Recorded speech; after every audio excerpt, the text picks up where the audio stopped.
Die ander een was mirre. Okay, julle ken mos die betekenis van het. Ek het al klaar vir julle gesê. Goud erken dat hy 'n koning is. Wierook is, hy moet God vereer. Maak nie saak in mirre, hy gaan sterwe. Maar hy het die geskenke gebring, omdat hy die geskenke vaardig was.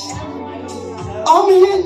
Halleluja, hy is het waardig. Daarom het hy die geskenke vir hom gebring. En ek wil vandag vir julle sê, God het baie geskenke by hom. Hy het 'n geskenk van genesing, hy het geskenk van tale, hy het geskenke van profete, daar's baie geskenke. Maar as jy hierdie jaar dit waardig is, halleluja, om 'n geskenk uit die hand van die Here gee, dan sal hy jou genesing gee, hy sal jou tale gee, hy sal jou, maar jy moet dit waardig is.